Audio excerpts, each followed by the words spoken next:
Ladies and gentlemen, welcome back to the channel, and welcome to this week's episode of Dear Nero, the weekly series here on the channel where typically every Wednesday you guys send in questions and I answer them, but Thanksgiving has kind of thrown a wrench in the entire schedule here. Of course, we had the news that Call of Duty Vanguard is reportedly not going to be having any more round-based zombies maps, so I made that video on Wednesday. Then, of course, Thanksgiving was on Thursday, and here we are on Friday, doing this week's Dear Nero. It's going to be a bit late compared to other episodes of this series, but that's okay, because the video itself is still going up.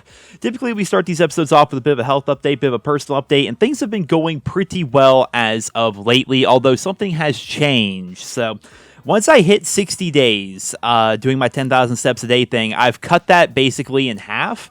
It's taking so much time out of my day to do the 10,000 steps between making YouTube videos and streaming and hanging out with the girlfriend and just like existing. It's becoming more and more of a pain in the ass to do 10,000 steps every single day. So my girlfriend actually had the idea to do maybe like 5,000 steps and then supplement the other steps by doing other things that maybe could benefit me as well, such as push-ups, sit-ups, pull-ups, things like that. I have a bench as well. Doing more like muscular things as compared to only walking. So I'm still doing my steps. I'm still doing walks and stuff. I'm just not necessarily going for 10,000 every single day. I did it for 2 straight months. I feel really good about that, and I'll probably be doing it again in the future, but I decided just to try to move towards other muscle groups and kind of like just, build up other parts of my body as compared to just only walking, only jogging, and things like that. Like, cardio is good, don't get me wrong. Like, cardio is like one of the best things you can possibly do, but working on other stuff as well seems like a good idea, especially with it being freezing cold and snowy. Like, there used to be a thing in our town anyway, maybe other towns as well, where you could talk to the school board or talk to like the people at the high school essentially, and during the winter you could just walk around in the high school, right? And that way you can walk around not in a blizzard. I live in Pennsylvania. We get like effect snow here. It gets pretty freaking cold and pretty freaking snowy. But this year we can't do that because of COVID. They're not allowing people into the school like after hours to be able to like walk around and stuff like that. So some days I would just walk around in a blizzard. Other days I would like go to like Walmart, for example, and then just aimlessly walk around there. But it's becoming more of a pain here in the winter, so I've kind of cut my steps in half, and I'm doing other things as well.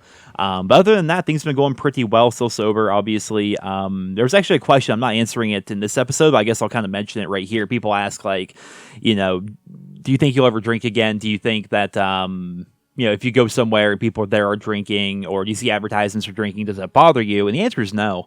It really doesn't. It is kind of weird because I kind of like realize more when I'm not drinking, like how much drinking is a part of society and stuff like that. Like, it's everywhere, but it doesn't really bother me. It really doesn't. It's kind of the thing where I know how bad it makes me feel. I know how like bad my life got when I drank a bunch. So I have no real urge or desire to go back to drinking. Will I ever drink again? Maybe. I mean, it's hard to say that like in the next like however long I will end up being alive. I just turned 30, so next 40, 50 years, whatever it's going to be, will I ever drink again? Maybe. You never know. But for right now, I'm enjoying being sober. Things are going really well. I'm enjoying getting back in shape. I'm enjoying the resurgence here on the YouTube channel. Things have been going really good. So yeah, things have been pretty awesome as of late. Thanksgiving was great as well. If you guys want to know about that, it was a very simple Thanksgiving. There was a lot of like conflicting issues with like my family. Like, basically my aunt was going to be working, to my understanding. So my mom's like, okay, we'll do Thanksgiving here at our house, because the aunt's working. That way my cousins have a place to go to. Well, then like last second, the aunt got work off and then decided to have Thanksgiving with just like her family, like at her house. So then we end up missing Thanksgiving with other parts of my family, and then basically it was like just me and my mom, my brother, my stepdad. That was basically it. Like, we had like a very small Thanksgiving this year, but it was nice. We did that. We watched Tubi Halloween again for like the 3rd time because that movie's hilarious. My mom hasn't seen it. I love Adam Sandler, and ate a lot of food, watched football, watched that, fell asleep. It was good. Very good Thanksgiving. In general, that's one of my favorite holidays. As I get older, Thanksgiving's like a top tier holiday because it's like amazing food and football and sleep. That's basically what it is. But with the intro out of the way here, guys, let's go ahead and jump into this week's episode of Dear Nero. The first question here is going to be coming in from Codename G, who writes, Dear Nero, now that no one is buying COD Vanguard, do you think they're going to apply more updates to Call of Duty Cold War? So I think he's referring to the fact that Vanguard's sales in the UK are the lowest they've been since 2007, which is really bad. But it's also worth mentioning that sales for Battlefield are also incredibly down as well. I feel as though it's maybe partly due to COVID, maybe it's partly due to the fact that Christmas is coming up and people are waiting to actually purchase the game, and it's also the fact that the games are really rushed and have horrible reviews. I think Battlefield's actually in the top 10 worst reviewed games on Steam ever right now, which is bad. And of course, Vanguard has so many issues, which I've covered at length here on the channel. I don't think they're going to be updating Cold War. I feel as though Cold War is the game that they're kind of going to be forgetting. If anything, I can see them updating Vanguard a lot. And then especially with Warzone being updated here soon with Season 1, I think they're going to be focusing on Vanguard and Warzone. I don't think we're going to see a situation like we saw last year, or they go back to the previous game. Last year it was Modern Warfare 2019, where they went back and added maps and stuff like that to that game. I just don't see that happening to Cold War this year. I'd be happy for it, because I think Cold War is a very good game. I often get the question, Nero, which is better, Cold War or Vanguard? Well, there's two answers to that. I would say that it's not fair to compare a game that's been out for 2 weeks and hasn't gotten any updates or support really whatsoever versus a game that's been out for an entire year and had 6 seasons worth of content. But in general, the actual core gameplay and everything, I definitely believe that Cold War is the better game. I prefer Cold War's style of multiplayer a lot more than Vanguard. Not to say that I'm not enjoying Vanguard, because I obviously am, but I prefer the slower time to kill that we had in Cold War as compared to the map design and the time to kill that we have here in Call of Duty Vanguard. But will they be updating Cold War? I doubt it, but I guess we'll have to wait and see. The next question is coming in from Ram King, who writes, Dear Nero, have you ever shot a firearm? If not, was a firearm that you would like to shoot? So I grew up hunting. I grew up in the country. I come from a family of loggers and stuff like that, so I was very much kind of like a country guy growing up. As soon as I was old enough to hunt, I was hunting. I was hunting before I was old enough to hunt, going with my dad. I own a couple of weapons. One of them you guys will find interesting if you guys didn't know this, but one of them is the Winchester 1894. It's a lever action rifle, 30-30. That's what I hunt with. It was my uncle's gun before he passed, and I got it after he passed. Love that gun. It's the gun I learned to shoot with.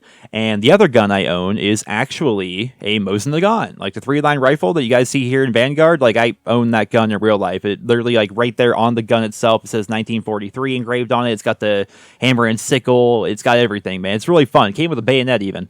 So the Mosin Nagant was actually so widely mass produced back in the day that it's very easy to find it surplus now. In fact, there was a store around here. I don't know how popular this is around different parts of the world, but it's a place called Dunham's. It's like a sporting goods store, picture like a Dick's Sporting Goods essentially, and they literally just had 15 Mosin Nagants for sale there. And I picked the one that I thought looked the best, and I grabbed that one. It was only $100. That's how mass produced they were. It's $100 for an authentic World War II 1943 Mosin Nagant. And the hardest part about it, I would say, actually, was getting the ammo, because the ammo is 7.62 by 54R, and they don't exactly just make that all the time. It's kind of hard. You can't just buy a box of 30 like you can any other gun, right? So I had to buy a literal Polish surplus spam can or something like that. Literally had to use a can opener to open up this thing that had 500 rounds in it. The ammo costs more than the actual gun, which I think is actually kind of common these days. But yeah, so I own a Mosin Nagant, and I've shot it, and I like it. It's very fun. It does have FMJ rounds though, which is, you can't hunt with that. That'll go clean through like a deer and hit something on the other side. You don't want that. But yeah, I own a Mosin Nagant. I've shot it plenty. It's fun. And then when I do hunt, which I haven't been hunting in a while, but when I do hunt, it's with my uncle's 30-30 Winchester. The next question, and also you asked if I could ever shoot a firearm, what would I like to shoot? I would love to shoot an M1 Garand just for the ting. Or a Tommy gun, or an old school Tommy gun. That'd be cool. The next question is coming in from Adam, who writes, Dear Nero, what Call of Duty do you think had the best overall kill streaks? Well, he also says, I'd say Black Ops 2. I'd say Black Ops 2 had some good streaks for sure. I wouldn't say they had the best, though. For my money, I would say the best streaks in COD history would actually be Modern Warfare 2. And I know that's kind of a cop-out choice, but Modern Warfare 2, if you think about it, we had Predator, Harrier, the Pavlo, the emergency airdrop, which is fun, the chopper gunner, the AC-130 with no spawn protection. You had the tactical nuke. If you want to go for the EMP, UAV and counter UAV, if you want to rock that, regular care package, even things like the airstrike. There was just so many amazing streaks in that game. Excuse me, I take a drink there. My mouth's getting a little bit dry. Yeah, Modern Warfare 2 was ridiculously good. I really enjoyed Modern Warfare 2's kill streaks, and they were very rewarding and very fun to go for. I would say half the fun of Modern Warfare 2 for me was going for nukes and going for the kill streaks and stuff like that, getting my 1,000 AC-130 kills to get the spinning COD 4 10th prestige icon. So, for my money, the best overall kill streaks in COD history were Modern Warfare 2. They were so much fun. The next question is going to be coming in from Colby, who writes, Dear Nero, what's better, the Crunchwrap Supreme from Taco Bell or the Akimbo Mac 11s from Black Ops 1? Well, the Crunchwrap Supreme is absolutely goated. Every time I go to Taco Bell, I get at least one Crunchwrap Supreme, and the Akimbo Mac 11s from Black Ops 1 weren't even good. I mean, the Mac 11 itself was okay. It wasn't great, but the Mac 11 was a gun that was best used as a single weapon and kind of using it like a Scorpion almost, like from COD 4, because it fired very fast and had a small magazine. But Akimbo, ugh, terrible, absolutely awful. Crunchwrap Supreme's goated. It's wonderful. So definitely that. The next question is going to be coming in from Gerardo, who writes, Dear Nero, do you really think that Baker Mayfield is your franchise quarterback? Do you think his struggles stem from him being injured head to toe? I think injuries definitely play a big role, but at the same time, and it sucks to say this, but if you look at the stats, like I don't think that Baker is like going to be like the next Peyton Manning. He's not going to be a Tom Brady. He's not going to be like one of the like Aaron Rodgers, or Drew Brees, like one of these like big top tier quarterbacks. I think he's above average, but I don't think he's elite. Just based on the stats, based on watching him for the past few years. I mean, I like him. I like him as a person. I like him as a player. I think that he's actually good for the team, but I just don't see him going crazy stat wise or being the quarterback that I think like can like really be like the next like elite quarterback in the NFL. And that's coming from a Browns fan, you know. He's definitely the best quarterback we've got in the last 20 years. But then again, that's not really saying a whole lot. But then again, we're also like a run-first team. Like, I don't think Baker Mayfield's ever going to be putting up 5,000 yards and 40 touchdowns. I don't think that's going to happen with Nick Chubb and Kareem Hunt. It's just, you know, that's just how the nature of the beast. We're very much like an old-school offense, run the ball, throw to the tight end kind of thing. So I think Baker is an above-average quarterback. I just don't think he's elite, and hopefully he takes us to many playoff games, and then hopefully a Super Bowl at some point. But will he ever be elite? Right now, I don't see that happening. I'd love to hear what you guys think about that down there in the comments for you football fans. The next question is going to be coming in from Tex Hawk, who writes, Dear Nero, what was the last completed feeling COD in your opinion? I love watching your channel and hope you're doing good. Well, Tex, I am doing great. Thank you very much. But the last completed COD or completed feeling COD, if you're talking about at launch, like when's the last time we had a really good launch for a COD? Would Black Ops, probably Black Ops 3 or Black Ops 2, right? Black Ops 1, people forget this, had a bunch of audio issues when it first came out. So I wouldn't say Black Ops 1. Black Ops 2, I thought felt pretty complete at launch. Like there was more weapons than we had in Black Ops 3. The maps are really good. The perks are really good. Things just kind of worked at launch in my memory. And obviously time has a way of kind of making these things not seem as they were, I guess, back then. But I would say overall Black Ops 2 seemed like the last game that had like a really good launch. Black Ops 3 was a pretty good launch, but it also had like not enough content. Call of Duty Ghost was and then obviously anything else made by Infinity Ward was typically and then most of the advanced movement games I was never really a huge fan of. So maybe Black Ops 2, which sucks to say. What was that, 2012, 2013? Good God. But the next question is coming in from Jackson, who writes, Dear Nero, how good do you think Call of Duty would be if it weren't made under Activision? So I think Activision, this sounds crazy, but I think Activision actually helps COD quite a bit. They have more money than God. They have all the marketing. They have all the connections, basically. But if it weren't made under Activision, I think another publisher or maybe another studio might actually take the time to like let COD take a year or two off and let the games actually develop before they're released. I think the reason why Battlefield was pushed out this year in such a terrible state was because they wanted to compete with COD. I mean, I feel as though all these big AAA studios and publishers, they're all just competing with one another, and Call of Duty is kind of like the golden goose, right? So every shooter game's kind of competing with Call of Duty. And if Call of Duty wasn't putting out a game every single year, no matter what, regardless if it's ready, then other game studios would also probably not do the same thing to try and compete, right? So I feel as though if a different studio than Activision, or a different publisher than Activision, rather, owned Call of Duty, then I feel as though we would actually have a situation where we would be able to see CODs released every 2 years, maybe every 3 years, and they would actually be really, really good with lots of content, and everything would be fleshed out and just work. And that would be awesome. That's a world I would like to live in. The next question is coming in from Epic Low, who writes, Dear Nero, do you think by the end of the year Vanguard could be great? Yes, I actually do. I think with lots of updates, and I think content-wise, we have a good amount of content in the game, but right now, the biggest problem is the game doesn't work. Like, there's so many aspects of the game that just simply do not work. I mean, they're just busted for one reason or another. Like Dead Drop, for example, which you'll be seeing in lots of my videos, is completely busted, and, you know, it's smaller, but like the weapon charms don't work, stat tracking doesn't work, challenges just simply don't work. Like, there's lots of problems with the game. Once it actually properly works, and once once we get the Warzone integration with like the new map, which will be interesting. And then, of course, you have the 6 seasons worth of new maps and new weapons and new operators, hopefully seasonal challenges. Zombies, it's actually hopefully going to be round-based zombies. Like, once we have all that, the game's going to be fine. I think if you look at Modern Warfare 2019 at the end of its life cycle, people would say that, yeah, that was pretty good. You look at Cold War by the end of its life cycle, they'll say, yeah, that's pretty good. There's a lot of content there. What sucks about COD now is you kind of have to wait, 3 or 4 seasons before the game finally starts feeling like it should have at launch. So by the time we hit season 3 or 4, the game's probably going to feel pretty damn good. By the time we hit season 6, I think we're all really going to be enjoying the game. But for right now, with all the devs on vacation and the game having so many problems, it's just like, man, I wish they would have, launched this game in a complete state as compared to the state that we all see today. The next question is going to be coming in from Dizzy, who writes, Dear Nero, do you ever think that Call of Duty will go free to play? Also, love your videos. Big fan. Stay healthy. Well, thank you, Dizzy. Will COD ever go free to play? Yes, I definitely think at some point in the future, Call of Duty will go free to play. When is that going to be? I do not know. I have no idea. I would love to see eventually. I mean, they make so much money from the annual releases, but I would love to see a game come out at some point that just is like, Call of Duty Online or Call of Duty Mobile, where it's like a best of COD, and then that's the only COD that comes out for the next few years, and every month they just update it with more maps and more content and more guns and more things. That'd be so cool, man. That would be so cool. And I see that happening in the future. I just feel as though we're like at least 5 years away from that actually happening. The next question is going to be coming in from Michael, who writes, Dear Nero, happy to keep hearing improvements every week in this Dear Nero series. Do you have a favorite car, truck, or motorcycle? That's an interesting question. So growing up, I come from a family of loggers, but on my mom's side, they owned a machine shop. Like, they worked on cars and stuff like that. And while I was never really into cars myself, my grandparents got me a model car when I was a kid of a 1957 Chevrolet Corvette. Like, just a little model car. It was actually pretty nice, made of steel and everything. And I remember having that in my bedroom growing up and always looking at it thinking it was a really cool car. And even to this day, like, you guys know me, like, I like old-timey things, these music and movies and stuff like that. And I like stuff from way back when, which is probably why I like World War II games.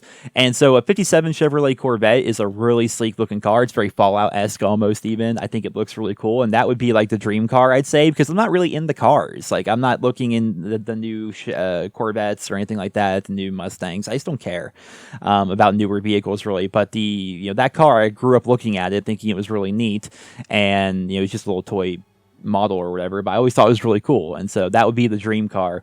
Dream truck, I guess it'd just be a newer Silverado. I drive a 2014 Silverado, and dream motorcycle would actually just be like a 2021 Indian Scout. I love the look of the Indian bikes. They are sick. If I ever get into riding motorcycles, then that would be the bike for sure. It just looks so good. The next question is going to be coming in from Brendan, it's Brendan, who writes, Dear Nero, what's your take on competitive COD, and would you join the Call of Duty Rec League? I talked about this way back when. I don't often talk about it because I feel as though it's kind of just something that just divides the community and it's divisive and doesn't really serve a purpose. But for me, I don't like competitive COD. It's not because I don't like COD. Obviously, I do. I don't like competitive COD because they ban half the game. Then there's always the debate, well, we have to ban half the game because the game's inherently not competitive. I'm like, well, there you go. That's why I'm not all that into it. Like Overwatch, like competitive Overwatch is interesting to me because when you watch people playing like in the Overwatch League, that's the exact same game that like Johnny Sixpack or whatever plays his first day playing the game. Timmy No Thumbs plays the exact same game of Overwatch as the people that are playing competitive. Like, you can watch people playing competitive, and you can learn from that, and it's cool. Whereas in competitive COD, it's completely different. You're only playing on a handful of maps, only using 1 or 2 weapons. Most of the perks are banned. All the kill streaks pretty much are banned. I mean, most of the attachments are banned. A lot of weapon types are banned. Like, they just strip down the game so much that literally everyone just uses STG or MP40, and it's like, that's boring. It's boring to me. And they also change up the rules, like adding respawn timers and stuff to make it more competitive, which I understand, but it's just not the same game. I like COD. I like normal COD. Competitive COD, like in Black Ops Cold War, when everyone was using XM4 and 74U on the same 3 or 4 maps and the same 2 or 3 game modes with different rules. I mean, I get why people like it. I mean, if you guys enjoy that kind of thing, but I like actual COD. I like playing the actual game with all the stuff. And I understand that like there's a lot of like imbalances with the actual game, but I feel as though I would actually get into watching competitive COD and like pick a team and root for them and all that if they were playing the same game that the other tens of millions of people are. They're playing like their own little side game, kind of is what it feels like. So, not personally a fan of it. I can understand the skill involved. I mean, these are the best players in the world. I understand that boiling it down like that brings out the most competitive aspect of COD. I get that. I really do. It just isn't something I find particularly interesting. The next question is coming in from Reflex, who writes, Dear Nero, what kind of concerts do you like to go to, and do you plan to go soon since the return of live music? I've been to one concert ever in my life. I went to a Lucero show. It was in Lancaster, Pennsylvania. I had to drive a ways to get there, and it was pretty cool because that was back when I was drinking, and it was at the Chameleon Club in Lancaster, which I don't even think is still a thing. And there's a bar on the first floor and a bar on the third floor. And before the show happened, there was another singer there. I forget her name. She was like the warm up act almost. And during that, the drummer for Lucero came out to get a drink, and I met him and talked to him for a little bit. And then after the show, like while I was like, I went and bought a shirt or something like that. The bassist came out, and he got a drink from the bar there as well. So I got to meet the drummer and the bassist, which was cool. I got to see them live. It was such an awesome event. That was my first time like being at a concert, and that was cool.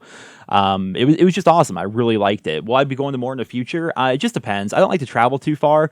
So if like Lucero comes like somewhere in Pennsylvania, Lost Dog Street Band comes anywhere near, Pittsburgh or something like that, maybe Lancaster or whatever, then maybe I would go see them because Lost Dog Street Band's really good. Tyler Childers.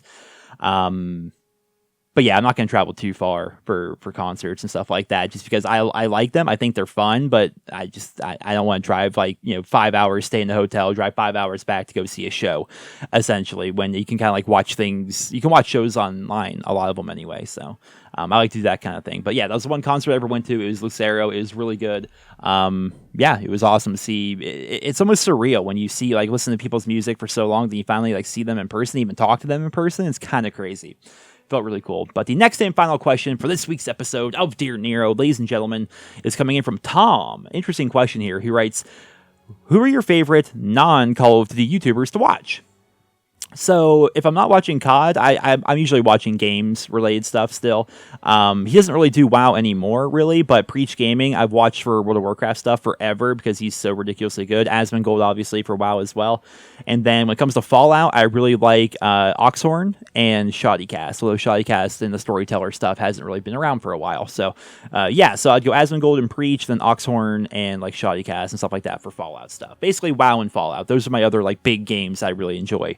But I'm not playing Call of Duty. But ladies and gentlemen, there you have it. There is this week's episode of Dear Nero. It's finally up. It's a bit late compared to other episodes in this series, but here it is. I hope you guys all enjoyed it. I hope it was worth the wait. Hopefully you guys all had a fantastic Thanksgiving if you celebrate here in the United States. And hopefully you guys are all enjoying the Double Everything weekend on Call of Duty Vanguard. Until my next video, I hope you all enjoyed it. Thank you so much for listening. Be sure to subscribe if you guys are new around here. And I hope you guys all have a wonderful day.